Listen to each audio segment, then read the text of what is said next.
Okay, இன்னொரு முக்கியமான information சொல்ல மறந்துட்டேன். இதை கழுவிக்கலாம். நான் வந்து என் பொண்டாட்டி அவனை தீர்த்து கட்டுட்டு வா, கழுவி போத.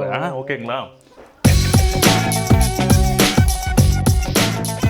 கட்டலாமா? வணக்கம், உங்கள் சூனா பானா. இன்றைக்கி என்ன பண்ண போகிறேன்னா வந்துட்டு இன்னைக்கு ஃப்ரைடே. இன்றைக்கி வந்து கொஞ்சம் லேட்டாக ஏஞ்சிட்டேன். பார்த்தா வந்துட்டு பிரேக்ஃபாஸ்ட் சாப்பிடான்னு பார்த்தா எதுவுமே இல்லை. மாவு, இட்லி மாவு, தோசை மாவு எதுவும் இல்லை. சரி, உப்புமாலாம் பண்ணுறதுக்கு லேட் ஆகும். ஸோ அதனால தான் இன்றைக்கி கொஞ்சம் ஹெல்த்தியாக ஸ்மூத்தி பண்ணலான் இருக்கேன். ஸோ ஃப்ரூட்ஸ், ஃப்ரோசன் ஃப்ரூட்ஸ், அப்புறம் கொஞ்சம் என்ன சொல்லிட்டு யோகர்ட்லாம் போட்டு ஒரு ஸ்மூத்தி ஒன்று பண்ணலான் இருக்கேன் நான். இது எனக்கு என் ஒய்ஃப் வந்துட்டு என்ன பண்ணுறான்னா, அவளுக்கு வந்துட்டு ஒரு சீஸ் ஆம்லெட் போடலான் இருக்கேன் நான். என் ஒய்ஃப்க்கு சீஸ் ஆம்லெட்டும் எனக்கு வந்துட்டு ஸ்மூத்தி போடலான் இருக்கேன். வாங்க, ஃபஸ்ட்டு வீடியோ வந்துட்டு நம்ம வந்துட்டு இப்போ ஸ்மூத்தி எப்படி போடலான்னு உங்களுக்கு கற்றுக் கொடுக்குறேன். ஓகே, இந்த ஸ்மூத்தி போடுறதுக்கு இந்த ஃபுட் ப்ராசஸ் தான் யூஸ் பண்ண போகிறேன். இது பேர் ஃபுட் ப்ராசஸர் பிளெண்டர். இது வந்து வைட்டாமிக்ஸ். இது வந்து நான் வந்து ஒரு 2-3 இயர்ஸ் முன்னாடி என் ஒய்ஃபுக்கு வந்துட்டு பர்த்டே அன்றைக்கி ப்ரெசென்ட் பண்ணேன். இது ரொம்ப எஃபிஷியண்ட்டான வந்து ஒரு பிளெண்டர். இது ரொம்ப என்ன பண்ணோன்னா வந்துட்டு ஃப்ரோசன் இதெல்லாம் வந்துட்டு தரமரமாக அரைச்சிடும். சூப்பராக இருக்கும், நல்லாயிருக்கும். ஆக்சுவலாக இதில் பண்ணி பார்த்தீங்கன்னா ரொம்ப இப்போ பர்சனலாக எனக்கு அது ரொம்ப பிடிச்சிருந்துச்சி. அது நல்லா இருந்துச்சு. இதில் தான் பண்ண போகிறோம். ஸோ இந்த ஸ்மூத்திக்கு நான் என்னென்ன யூஸ் பண்ண போகிறேன்னு பார்த்தீங்கன்னா, ப்ளூபெர்ரிஸ். ஸோ ப்ளூபெர்ரிஸ் யூஸ் பண்ண போகிறேன். அதுக்கப்புறம் வந்துட்டு ஸ்ட்ராபெர்ரி, அப்புறம் வந்துட்டு கொஞ்சம் பிளாக்பெர்ரி, அப்புறம் மற்ற மிக்ஸ்டு பெர்ரிஸ்லாம் இருக்குது. அதுவும் கொஞ்சம் ஃப்ரோசன் பெர்ரிஸ். இதை நான் போட போகிறேன் நான். இது கொஞ்சம் நல்லாயிருக்கும் இந்த ஃப்ரூட் காம்பினேஷன். ஸோ மிக்ஸ்டு பெர்ரிஸ்னு வச்சுங்களேன், அது போட போகிறேன் நான். So let's start. இப்போ வந்துட்டு இந்த இதில் வந்துட்டு கொஞ்சம் இந்த ஃப்ரோசன் பெர்ரிஸ் தான் ஃபஸ்ட்டு போட்டுருங்க. ஃபஸ்ட்டு பெர்ரிஸ் போட்டு அரைச்சிடணும். அது ஏன்னா கொஞ்சம் அப்போ தான் கொஞ்சம் ஈஸியாக இருக்கும். பெர்ரிஸ் கொஞ்சம் போட்டுருந்தேன் நான். இதில் ஃபுல்லாக போட்டாச்சு. ஓகே, இதை போட்டு கொஞ்சம் லைட்டாக கொஞ்சம் அரைச்சிடுவோம் நம்ம. ஓகே, இப்போ இந்த மிக்ஸ்டு பெர்ரிஸ் போட்டேன். கூட கொஞ்சம் பால், கோல்டு மில்க் நான் அதை ஊற்ற போகிறேன் இதில். ஓகே, நீங்கள் இது உங்கள் வீட்டிலே நீங்கள் பண்ணலாம். நீங்கள் வந்துட்டு ரெகுலர் பிளெண்டர், மிக்ஸி இல்லைனா பிளெண்டர் வச்சுருக்கேன். என்ன பண்ணணும்னா, இந்த ஃப்ரீஸ் பண்ணியிருக்க ஃப்ரூட்ஸை வந்துட்டு முதல்ல வந்துட்டு அரைச்சிடுங்க. அப்போ தான் வந்து ஈஸியாக இருக்கும். இப்போ மிக்ஸி போடலாம்.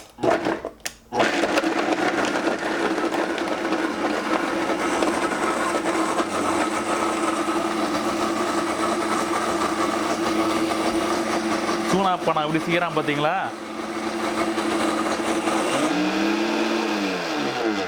ஓகே, ஓரளவு அரைஞ்சிருச்சு. இப்போ நம்ம அடுத்த பெர்ரிஸ்லாம் போடுவோம். நம்ம ப்ளூபெர்ரி, அப்புறம் இந்த ஸ்ட்ராபெர்ரி இந்த இலையெல்லாம் லைட்டாக பிச்சிடுவோம். ஓகே,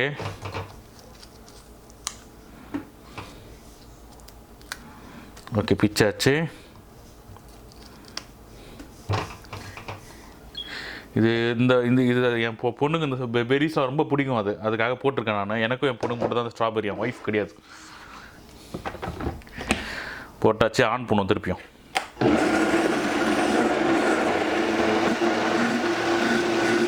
எவ்வளோ எஃபிஷியண்ட்டாக அரைக்குது பாருங்க இல்லைங்களா?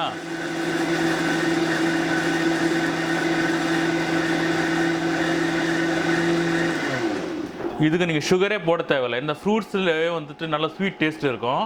சுகரே போட தேவையில்ல. அப்படி உங்களுக்கு வந்து புளிப்பு கொஞ்சம் ஜாஸ்தியாக இருக்க மாதிரி தெரிஞ்சதுன்னா, இதர் நீங்கள் சக்கரை போட்டாலும் போனால், இல்லை தேன் போடுங்க. தேன் போட்டால் ரொம்ப நல்லாயிருக்கும் அது. ஸோ இது ஆல்மோஸ்ட் டன் நினைக்கிறேன்.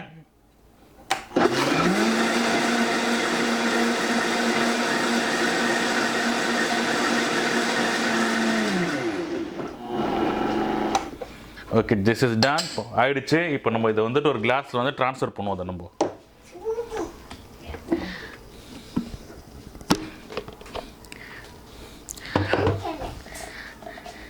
என்னோட பட்டுக்குட்டி வந்துருச்சு. ஸ்மூத்திக்காக கிளம்பி வந்துருச்சு. பார்த்தீங்களா எவ்வளோ ஸ்மூத்தாக ஃப்ளோ ஆகுது பாருங்கள். இது என்னோடய குழந்தை அவ்வளோ நிறைய சாப்பிடாது. அதோட கெப்பாசிட்டிக்கு ஏற்ற மாதிரி தான் ஊற்ற போகிறோம். இது மோர் தென் இனஃப் ஃபார் ஹர். இதுக்கு மேலே சாப்பிட மாட்டேங்குது என் குழந்தை. ஓகே, ஊற்றி நல்லா ஸ்மூத்தாக ரெடி ஆகிடுச்சு. இதுக்கு மேலே வந்துட்டு க்ரீக் யோகர்ட், தயிர் தான் அது. இதுக்கு இந்த க்ரீக் யோகர்ட்டில் பார்த்தீங்கன்னா கொஞ்சம் வந்துட்டு ப்ரோட்டீனோட கண்டென்ட் ரொம்ப ஜாஸ்தியாக இருக்கும். அதுக்காக தான் க்ரீக் யோகர்ட்டு. இது கொஞ்சம் போடுங்க, நல்லாயிருக்கும். கொஞ்சம் புளிப்பு டேஸ்ட் இட்டுன்னு வரும் அதுக்கு. என் பொண்ணுக்கு அது பிடிக்காதனால அதை நான் போடல நான். இங்கே பாருங்கள், டிக்கே கோட் போட்டாச்சு. இது மேலே ஸ்லைட்டாக வந்துட்டு சியா சீட்ஸ் போட்டு வரேன்.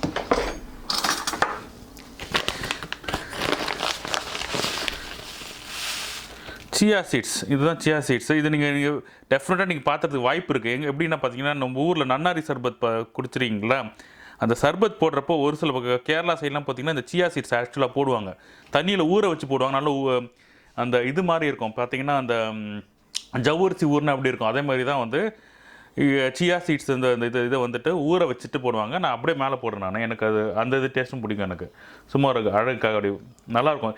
இந்த சியா சீட்ஸோட சிக்னிஃபிகன்ஸ் என்ன பார்த்தீங்கன்னா, இம்பார்ட்டன்ஸ் என்னன்னு பார்த்தீங்கன்னா, இதில் நிறைய மல்டிவிட்டமின்ஸ் இருக்குது. B2 எக்ஸாக்ட்லி சொன்னால் விட்டமின் B2 இதில் நிறைய இருக்குது. It's a good source of fibre நிறைய இருக்குது. மற்றபடி நிறைய மல்டிவிட்டமின்ஸில் நிறைய இருக்குது. ஸோ அதனால தான் இது போட்டு. ஓகே, ஃபஸ்ட் கிளாஸாக ரெடி ஆகிடுச்சு. இங்கே பாருங்கள், சியா சீட்ஸ்லாம் போட்டு சூப்பராக இருக்குது. இந்த சியா சீட்ஸ் இன்னொரு சிக்னிஃபிகன்ட் பார்த்தீங்கன்னா, அந்த காலத்தில் முனிவர்கள்லாம் பார்த்தீங்கன்னா நம்ம ஊரில் தவம் பண்ணுறப்போ இந்த சியா சீட்ஸும் வந்து சாப்பிட்ருக்காங்க. என்னென்னா, சியா சீட்ஸில் வந்து ஃபேட்டும் இருக்குது. ஸோ ஃபேட்ஸு, பல விட்டமின்ஸு, எசென்ஷியல் மைக்ரோ நியூட்ரியன்ஸ் எல்லாமே இருக்கிறதுனால இது போட்டு தவம் பண்ணிடுறாங்க. அவங்களுக்கு பசியெல்லாம் அங்கே இருக்குது. ஒன்றும் இந்த ஸ்மூத்தி நான் குடிச்சுன்னா இப்போ வந்து பார்த்தீங்கன்னா காலைல எனக்கு 11 மணி, எனக்கு வந்து ஒரு 4 மணி வரைக்கும் நான் லஞ்சே சாப்பிட தேவையில்ல. அவ்வளோ வந்து ஹெவியானது, ரொம்ப ரிச் டயட் இது, ரொம்ப நல்லாயிருக்கும் அது. ஸோ நான் ட்ரேஸ் பண்ணி பார்க்க போகிறேன். நான் அருமையாக இருக்குங்க. ஆக்சுவலாக இன்றைக்கி வந்து கொஞ்சம் லைட்டாக சம்மருங்க. ஆக்சுவலாக இந்த சம்மர் டைமில் இந்த குளிர்ச்சியான இது சாப்பிட்றதுக்கு ரொம்ப நல்லாயிருக்கும். நீங்களும் ட்ரை பண்ணி சாப்பிடுங்க. வீட்டில் இருக்க பொருள் வச்சு நீங்கள் செய்யலாம். ஃபார் எக்ஸாம்பிள், உங்களுக்கு ஃப்ரோசன் ஃப்ரூட்ஸ் இல்லைன்னா அவனுக்கு கவலையப்பட தேவையில்ல. ஏதோ ஒரு பழம், பீட்பி, மேங்கோவோ, வாழைப்பழமோ எல்லாத்தையும் வந்து கொஞ்சம் கட் பண்ணி ஃப்ரீஸ் பண்ணிவிடுங்க. ஃப்ரீஸ் பண்ணிவிட்டு உங்கள் மிக்சியில் போட்டு ஃபஸ்ட்டு ஃப்ரோசன் ஃப்ரூட்டை அரைச்சிட்டு, அதுக்கப்புறம் வந்துட்டு நீங்கள் வந்து ரெகுலரான வந்து சாஃப்டான ஃப்ரூட்ஸை போட்டு அரைச்சிட்டு இந்தமாதிரி ரெடி பண்ணலாம். ஸோ உங்களுக்கு தித்திப்பு தேவைப்பட்டதுன்னா சக்கரை ஆட் பண்ணுங்கள், இல்லாட்டினா அது தேவையில்லை உங்களுக்கு. ஓகேங்களா? என்ஜாய் பண்ணுங்கள். அடுத்த வீடியோ என்ன பண்ணால், எனக்கு ரெடி பண்ணிட்டேன், எனக்கும் என்னோடய குழந்தைக்கும். என் ஒய்ஃப்க்கு வந்து சீஸ் ஆம்லெட் போடணும், அதுதான் ரெடி பண்ண போகிறேன். போய் பார்க்க. ஓகே, இன்னொரு முக்கியமான இன்ஃபர்மேஷன் சொல்ல மறந்துட்டேன். இதை கழுவி வைக்கலாம். நான் வந்து என் பொண்டாட்டி அவனை தீர்த்து கட்டுடுவா, கழுவிடுவோம் அதை. ஓகேங்களா? ஒன்றும் இல்லை, சிம்பிளாக கொஞ்சம் தண்ணி ஊற்றிட்டு இந்த மூடியை போட்டு இதிலே போட்டிங்கன்னா இந்த மிஷின் வந்து நீட்டாக க்ளீன் பண்ணிடும். அவ்வளோதான்.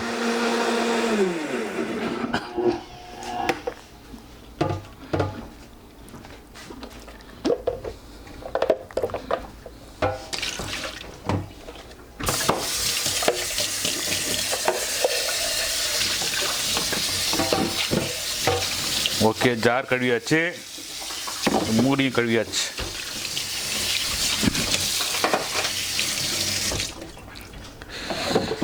ஓகே, இந்த மிஷின் பேர் ஃபார் இன்ஃபர்மேஷன், இது பேர் வீட்டாமிக்ஸ்.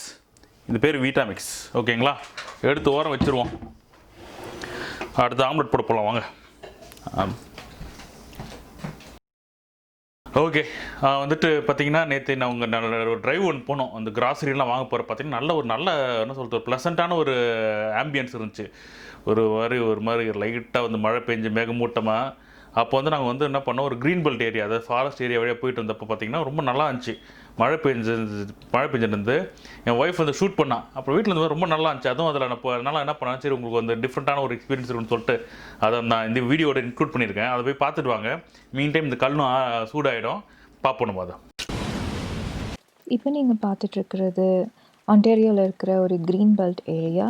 க்ரீன் பெல்ட் ஏரியானா இங்கே மக்கள் வாழ மாட்டாங்க, வீடுகள் இருக்காது, ரெசிடென்ஷியல் ஏரியாவுக்கு பெர்மிட் கிடையாது.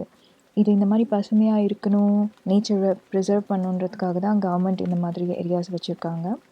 ஈவினிங்கில் after long day of work நீங்கள் ரிலாக்ஸ் பண்ணணுன்னா இந்த மாதிரி ஒரு ட்ரைவ் வரலாம். இல்லை நிறைய பேர் இங்கே வாக்ஸ் வருவாங்க, ஹைக்ஸ் போவாங்க, ட்ரெக்கிங் போவாங்க. இங்கேருந்து நிறையா ஹைக்கிங் ட்ரெயில்ஸ் இருக்குது. இது வந்து ரொம்ப close to the city. So இது நல்ல நமக்கு ஒரு அட்வான்டேஜ், ஒரு ஸ்ட்ரெஸ் பஸ்டர். இப்போ நீங்கள் பார்த்துட்ருக்கீங்க, நம்ம ஒரு பிரிட்ஜ் மேலே போகிறோம். இங்கே அழகான ஒரு ப்ரூக் இருக்குது, ஒரு நீரோடை. இப்போ நான் பேன் பண்ணோன்னே அது உங்களுக்கு தெரியும். இப்போ நீங்கள் நிறைய மழை பெஞ்சிட்ருக்கிறதுனால நிறைய ஃப்ளட் ஆகிட்டு இருக்குது. ஸோ அதனால தான் இங்கே நிறைய தண்ணி போயிட்டுருக்கு. அதர்வைஸ் நம்ம கீழே இறங்கி இந்த ப்ரூக்குக்கு போகலாம். நாங்கள் நிறைய தடவை போயிருக்கோம். ரொம்ப அழகான ஒரு இடம். இது அகெயின் ஒரு long stretch of green belt. ரொம்ப ரிலாக்ஸிங்கான ஒரு ட்ரைவ். ஸோ நான் பேசுகிறத நிறுத்திட்டு இந்த ட்ரைவை நீங்கள் என்ஜாய் பண்ணுங்கள்.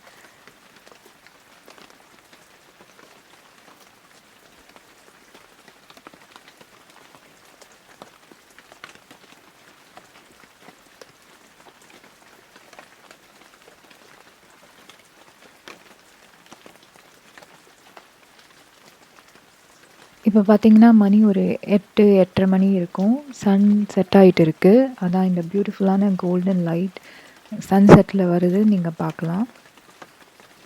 இப்போ நம்ம ஒரு ரயில்வே கிராசிங் அப்ரோச் பண்ணிகிட்ருக்கோம். இது ஒரு அன்மேன்டான ரயில்வே கிராசிங்.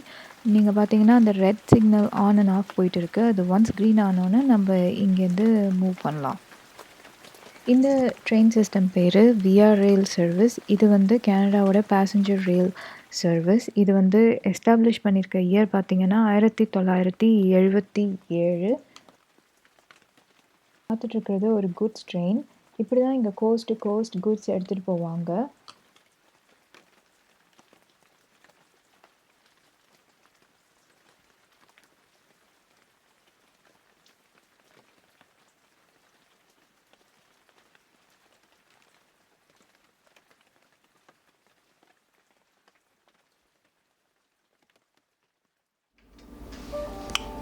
ஓகே, கல் நல்லா சூடாகிடுச்சுங்க. கல் சூடாகிறது வெயிட் பண்ணுங்கள். ஏன்னா வந்துட்டு இந்த ஸ்டைலுக்கு வந்துட்டு நல்லா கல் சூடானால் தான் நல்லாயிருக்கும். கொஞ்சம் எண்ணெய் ஊற்றிருக்கேன். ஒரு டீஸ்பூன் அளவுக்கு எண்ணெய் ஊற்றிருக்கேன் நான். ஓகே, ஊற்றியாச்சு. நல்லா ஸ்ப்ரெட் பண்ண விடுங்க. அப்படி நல்லா ஸ்ப்ரெட் பண்ண விடுங்க. ஓகே, விட்டாச்சுங்களா? இப்போ நம்ம ஏற்கனவே அடித்து வச்ச மூட்டை இருக்குது பார்த்தீங்களா? ஒரு டைம் மூட்டை லைட்டாக அடித்து ஊற்றுருங்க. திருப்பியும் அடிச்சுக்குங்க. நான் அப்படி ஊற்றுங்க. ஊற்றின உடனே நல்லா அதுமாரி சவுண்டு வரும். இப்போ இந்த டைமில் வந்துட்டு நம்ம எடுத்து வச்சுருக்கோம் பார்த்தீங்களா சீஸு. இது வந்து என்ன வச்சிங்கன்னா செடர் சீஸ் அண்ட் வந்து மதுரால சீஸு. இது பேர் மார்பிள் சீஸ்ன்னு சொல்லுவோம். ரெண்டு கலந்த போல் ஒரு சீஸு. அதை எடுத்து வந்து போட்டுருங்க. போட்டுட்டு கொஞ்சம் டெம்பரேச்சர் குறைச்சிட்டு தட்டை போட்டு மூடிடுங்க. ஏன்னா வந்து அந்த சீஸ் மெல்ட் ஆகணும். லைட்டாக மெல்ட் ஆகிறப்ப நல்லாயிருக்கும். கொஞ்சம் பேன் கொஞ்சம் ஹாட்டாக இருக்குது. அதனால் கொஞ்சம் நான் தூக்கி வச்சுருக்கேன். நான் அதை இல்லைனா முட்டை கொஞ்சம் லைட்டாக ப்ரௌன் ஆகிடும். அதனால் கொஞ்சம் தூக்கி வச்சுருக்கேன். இப்போ என்ன பண்ணோம், இந்த ஆவியிலே வந்து இந்த சீஸ் மெல்ட் ஆகும்.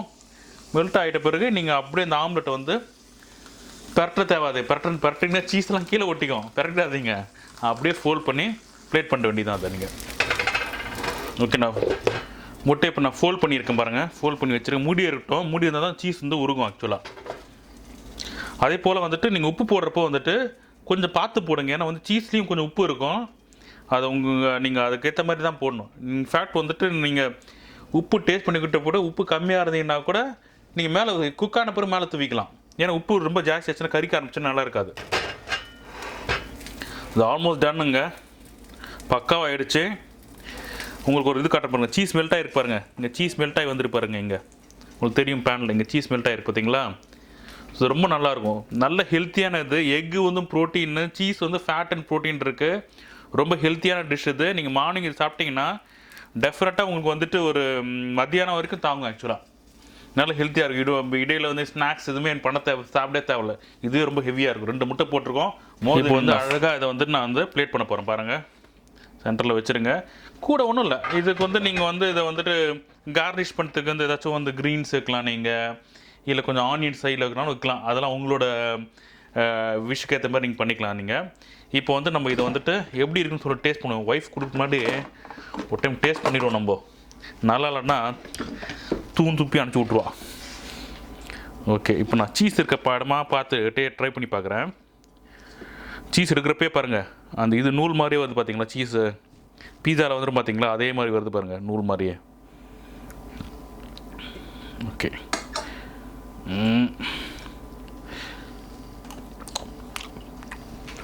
ஃபர்ஸ்ட் கிளாஸாக இருக்குங்க. சூப்பராக இருக்குது. பீஸா எக்குன்னு கூட சொல்லலாம் போட்டுருக்கு. அந்த மாதிரி இருக்குது. சீஸ்லாம் போட்டு பீஸா எக் மாதிரி இருக்குது. நல்லா இருக்குது. நீங்களும் ட்ரை பண்ணி டேஸ்ட் பண்ணி பாருங்கள். இந்த சீஸ் ஆம்லெட் பார்த்தீங்கன்னா சூனா பானாக்கு வந்துட்டு இதெல்லாம் ஒரு பெரிய பிரச்சனை விஷயமே கிடையாது. எது வேணாலும் சாப்பிடலாம். ஆனால் ஒரு சிலருக்கு வந்து பார்த்தீங்கன்னா வந்துட்டு கார்போஹைட்ரேட் நிறைய போட்டோம்னா வெயிட்லாம் போட்டுடும், இதில் வந்து ஃபேட் இருக்குது அப்படின்னா சொல்லிட்டு இது பண்ணுறாங்க. அவங்க வந்துட்டு இந்த சீஸ் ஆம்லெட் வந்து சாப்பிட்லாம். ஏன்னா வந்து இதில் ஃபேட் இருக்கும், இதில் வந்து ப்ரோட்டீன்ஸ் நிறைய இருக்குது. அவங்களோட டே டு டே என்ன சொல்கிறது, தினசரி கேலரிக்கு இதை வந்து ஃபுல்ஃபில் பண்ணுற அவ்வளோகான கண்டென்ட்ஸ் இதில் இருக்குது. நீங்கள் தைரியமாக சாப்பிட்லாம் அது. இது வந்து இது ஒன் ஆஃப் த கீட்டோ டயட்னு சொல்லுவாங்க. கீட்டோ வந்து ஒரு ஃபுட் பிளான். கீட்டோ இது வந்துட்டு ஸோ அவங்களுக்கு அவங்களோட recipe, one of the recipe இது. ஸோ வந்து அந்த மாதிரி பிளான் ஃபாலோ பண்ணல, எனக்கு வெயிட் லாஸ் வேணும் அந்த மாதிரி இருக்கிறவங்களும் சாப்பிட்லாம். நீங்கள் தைரியமாக சாப்பிட்லாம். சூனா பானா அதை பற்றிலாம் கவலைப்படுறது கிடையாது. நம்மளாம் மீன் குழம்பு, கறி குழம்பு, பிரியாணிலாம் சாப்பிட்டுட்டு உடம்புல எதையும் சாப்பிட்டு கரெக்ட் சூனா பானா உடம்பு இது எல்லாத்தையும் கரைச்சிடும் அது. ஸோ அதனால் நான் அதை பற்றி கவலைப்படல. இது என் ஒய்ஃப்காக செஞ்சது. ஓகே, நீங்கள் அந்த ட்ரைவ் வீடியோஸ்லாம் பார்த்துட்டு வந்துருப்பீங்க, இந்த வீடியோ பார்த்துருப்பீங்க. உங்களுக்கு ரெண்டுமே பிடிச்சிருந்துருக்கும். இதோட ஃபீட்பேக்ஸ் வந்து நீங்கள் கமெண்ட்டில் எங்களுக்கு ஷேர் பண்ணுங்கள். உங்களோட கிரிட்டிசிசம்லாம் நாங்கள் வந்துட்டு அது எப்படி சேஞ்ச் பண்ணலாம், என்னென்ன இதெல்லாம் ஆட் பண்ணலான்னு சொல்லிட்டு உங்களோட கமெண்ட்ஸ் பார்த்து நாங்கள் வந்துட்டு எங்களை இம்ப்ரூவ் பண்ணிக்கிறோம். அப்புறம் உங்களுக்கு இந்த வீடியோ பிடிச்சிருந்ததுன்னா லைக் பண்ணுங்கள், ஷேர் பண்ணுங்கள், சப்ஸ்கிரைப் பண்ணுங்கள். அப்புறம் வந்து எங்கள் சேனலை கண்டினியூஸாக ஃபாலோ பண்ணிட்டே இருங்க. ஏன்னா வந்துட்டு நாங்கள் உங்களுக்கு இன்னும் இந்த மாதிரி நிறைய விஷயம்லாம் உங்களுக்கு சொல்லிகிட்டே இருப்போம். நம்ம வேறு எங்கேயாச்சும் வீடியோ பண்ணால் அடுத்ததெல்லாம் வந்து என்ன பண்ணுறோம், இந்த ஃபார்ம்ஸ்க்கெலாம் நாங்கள் போவோம். அந்த வீடியோஸ்லாம் நாங்கள் போடுறோம். உங்களுக்கு இங்கே ரொம்ப இன்ட்ரெஸ்டிங்காக இருக்கும். அந்த இதெல்லாம் சம்மர் ஆக்டிவிட்டினா வந்துட்டு இங்கே ரொம்ப கிரேட்டாக இருக்கும். உங்களை எல்லாத்தையும் நான் போட்டு தொடர்ந்து வர வீடியோஸில் உங்களுக்கு காட்டுறேன் நான். தேங்க்யூ, பாய் பாய்.